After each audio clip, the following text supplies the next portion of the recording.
Welcome to another episode of Vital DocTalk.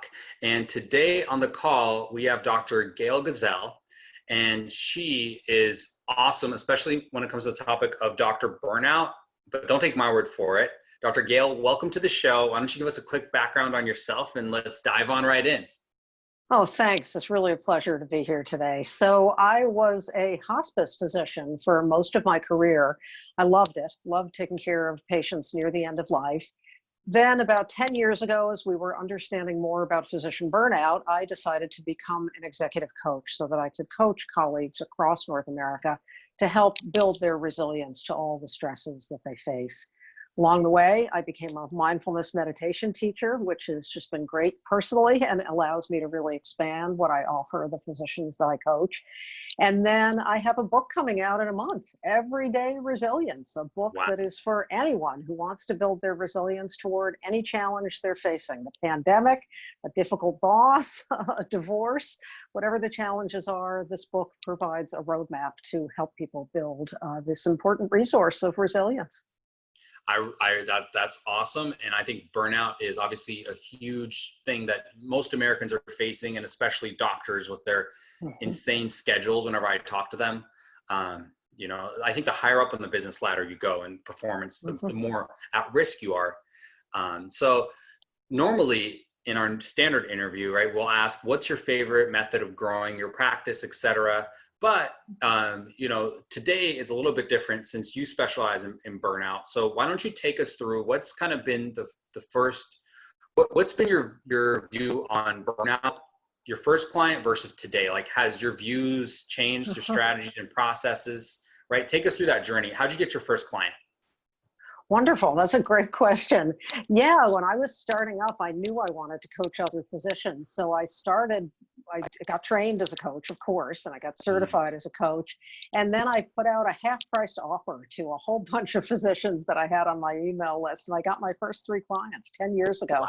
Now How did I've you had, build the list? well, just colleagues that I've gotten to know, people I've met at national organizations, worked with, been on task forces. I'm here at Harvard Medical School, so I know people through that venue as well.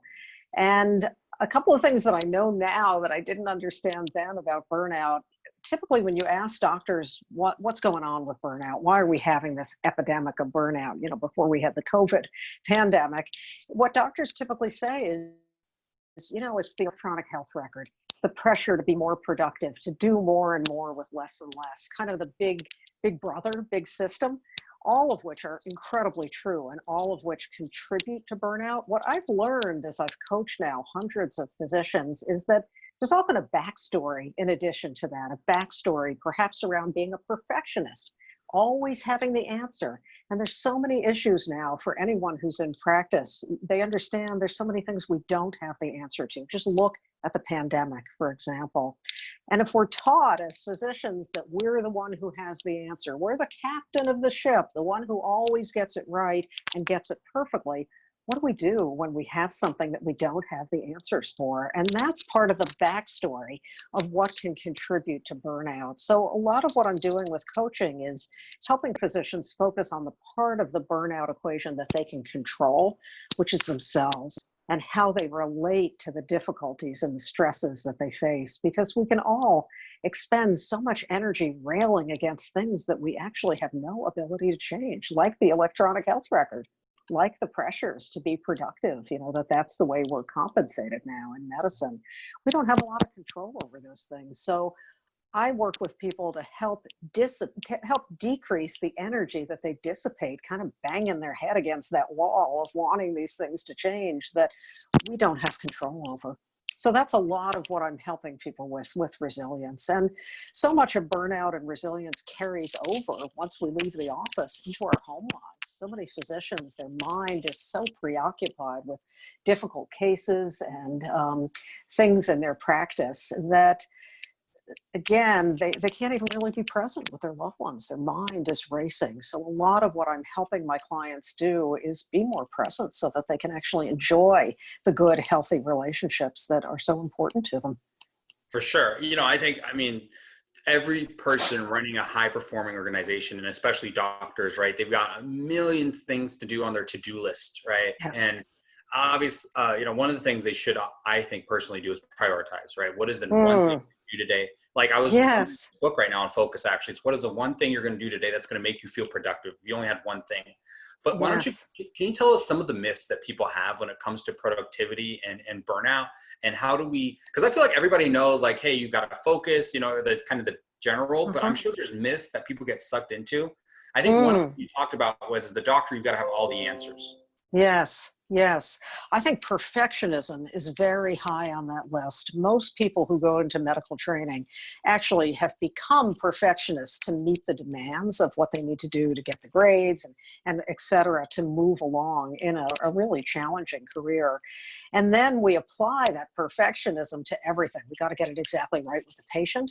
We got to get it exactly right in terms of running our practice. And we got to get exactly right when we're writing our notes, which is frankly the bane of existence for most physicians and naturopathic doctors and other physicians in the modern healthcare system. So we want to get to know when we're over applying our perfectionistic tendencies so that we can dampen that down. Because if we feel like we have to write a perfect note on every patient, we're going to be swallowed up. We're not going to be able to focus on that one thing, which is the patient or the person in front of us. So I think that's kind of an under-acknowledged aspect of burnout, and it's something that we can all work with.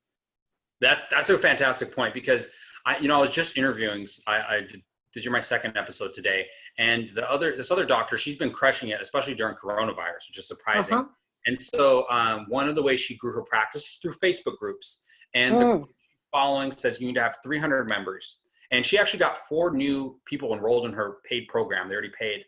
But she said, I said, screw it. She said, I had 250 members. I said, let me just hit the start button. She said, good is the enemy of perfect, as they say. So yes. I think especially as a doctor, you got to get that 4.0 degree to actually even just make it. Just to be a doctor, you got to be perfect. What are some of the things doctors can do to stop being a perfectionist? Do you have them exercises you recommend, or questions they should ask themselves?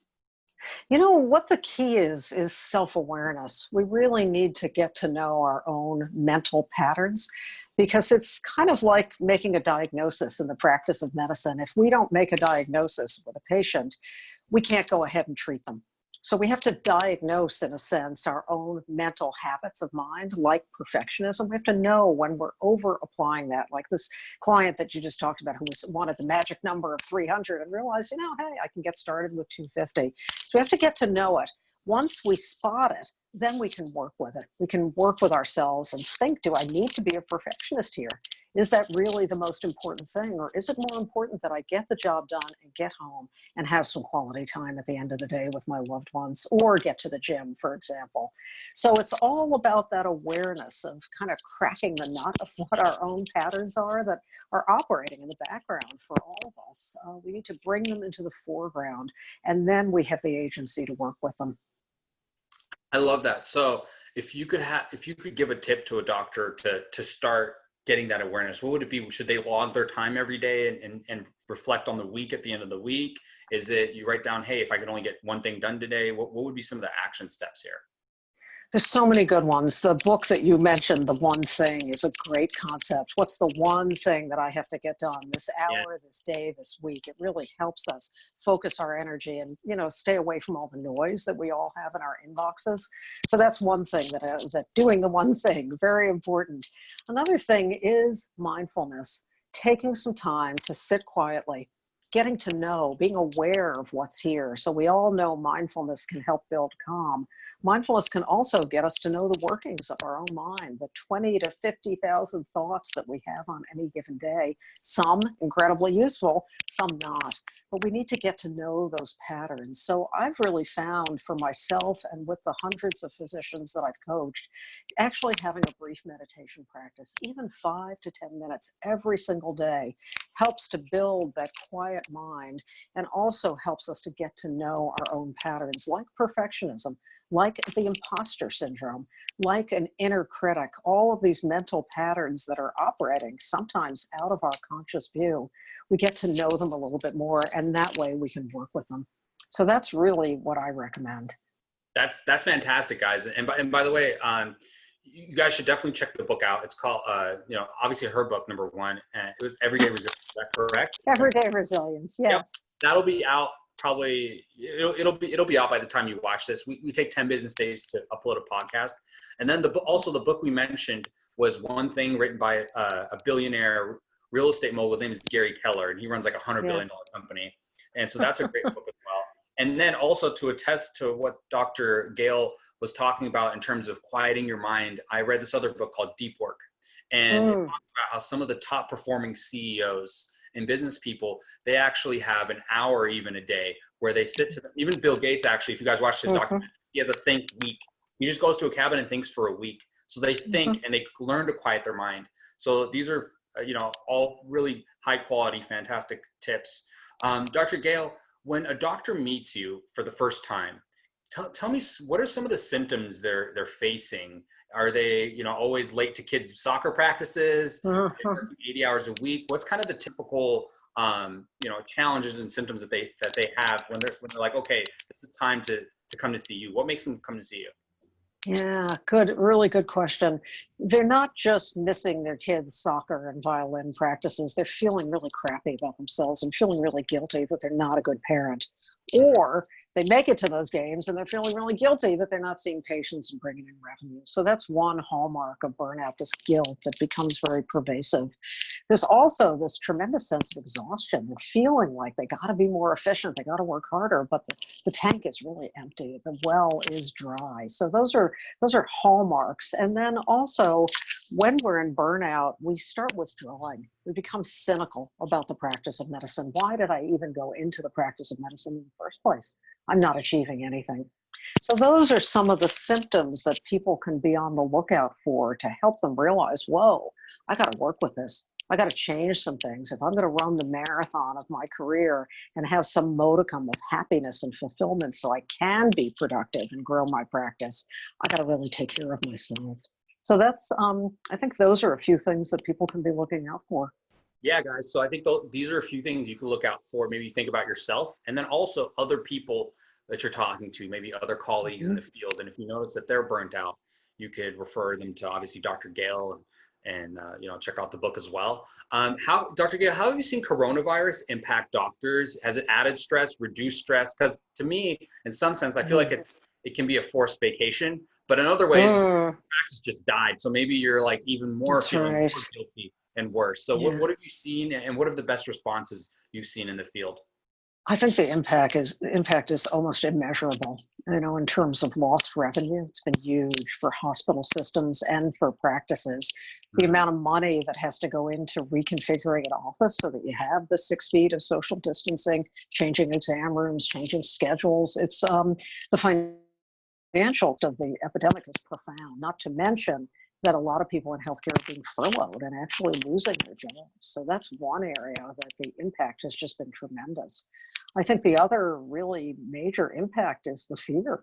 What if I become infected? What if I infect my loved ones? So many doctors and nurses, everyone in healthcare is really experiencing that anxiety. And now, as we're facing a second surge in many states across the US, I think there's so much trepidation for people in healthcare. It's an incredibly difficult time.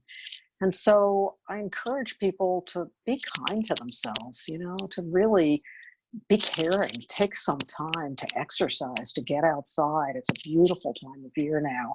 Spend time with nourishing relationships, because you got to do something to fill the tank. Otherwise, you're not going to make it through this. There's too many concerns. Yeah, for sure. I can definitely imagine that added pressure now and the fear.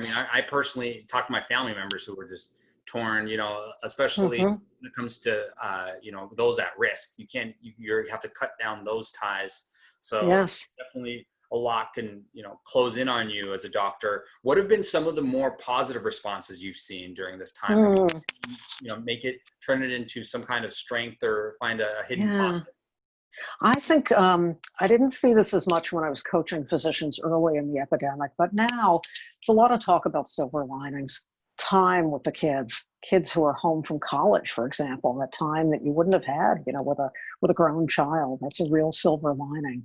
Time to get some exercise. and actually take better care of oneself, because some people are on a much reduced schedule. So I think there's a lot of leaning into gratitude that we're healthy right now, that we're not hospitalized in an ICU. There's so many opportunities to lean into the good. And I think that's a big part of resilience. We can be so focused on what isn't going well, you know, the negativity bias, that we lose sight of actually some good silver linings that are very realistic. They're not Pollyanna, they're actually reality based. Definitely agree, guys. And I think that's the important, right? Normally we talk about marketing and Facebook and Google and all these other platforms. But one of the core reasons I brought Dr. Gail on is because if you can't quiet your mind, then you'll never be able to see the silver linings. In our world in marketing, for doctor marketing, that's the opportunities, that's the campaigns you can do, the books you can write, the groups you can join, and people you can network with. Without quieting your mind, you'll be running around and burned out and not get the progress you want. So very key. Dr. Gail, what would be a takeaway that you think, if let's say a doctor's coming to you and maybe they have 10, 15 minutes and you could impart, or maybe if you could impart this on the field, what do you think they should internalize? What would be that tip from this interview? Well, I want to leave your viewers with a tip about resilience, which is that we all have resilience within us. It's really a deep well of strength and wisdom and resources that we all have within us. It's not just the stuff of heroes and heroines. It's something that we have inside of us. We don't always learn how to access it. So what I want your viewers to understand is that they have resilience within them. They don't have to go find it somewhere. They just need to lean into it. They need to believe in themselves, shed some things like the imposter syndrome and perfectionism that kind of get in the way of our accessing all of the strengths and wisdom that we have within us. I think that is very key, because I think we've all had those moments, right, where we think back to ourselves, we're like, oh, this is something where I either did fantastic, and obviously we've all had those like, man, I really screwed up here. So I think focusing on the positives and learning how to quiet your mind and making sure that you tap into your best self, so to speak, the resilient self, it can definitely make a huge change mentally in this marathon, because it's a marathon for sure, right? That's something. Yes. Yeah. So, and anything else you think that the audience should take into consideration when opening, when regarding burnout that they miss? I think you've done a fantastic job covering it. Yes, thank you. Well, burnout can shift. And burnout is in some ways almost an expected phenomenon of being a doctor in today's healthcare environment, because the pressures are so mighty. And yet I want your viewers to understand that you can move beyond burnout. We don't learn a lot in medical training about how to be resilient to all the pressures, and yet we can learn these things. So I want to leave on a real voice of encouragement that anybody who's struggling with burnout, please know that you can improve from there. And I do a lot of coaching of physicians who are struggling with burnout. Anybody can reach me at my site, www.gailgazelle.com. I'm happy to offer a 30-minute complimentary consult for any physician who's concerned about themselves and how they're doing. Very practical session. So I want to encourage your viewers to take advantage of that. I really appreciate that. And by the way, I'll tell you guys this also from my personal story. Normally, like I'm running a business. There's no secret there. And this is my third company, right? But what I find is that at every stage, I might start getting a really full calendar. And when that happens, I look at that as an opportunity to reflect and think about, okay, how can I actually make my life, take it to the next level and make it more effective and productive?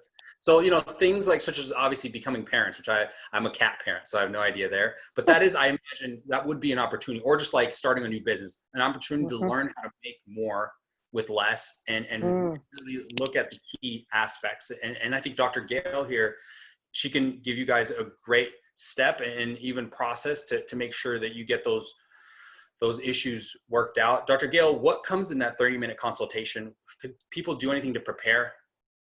No, they just show up with whatever is top of mind, whatever challenge they're facing. And I coach them a little bit and help them see some new options where perhaps they felt stuck and didn't see any options. So I really enjoy the opportunity to help anybody that I can help with my book, Everyday Resilience, one-on-one in coaching. I do a lot of keynote and workshop speaking as well. So however I can be helpful to people and help them build their resilience. Awesome. And if people wanted to contact you, they just go to your website and then they find the contact information there. Is that correct? That's probably the best. www.gailgazelle.com. Correct. Yeah. Awesome. Well, thank you guys so much. That was another episode of Vital Doc Talk.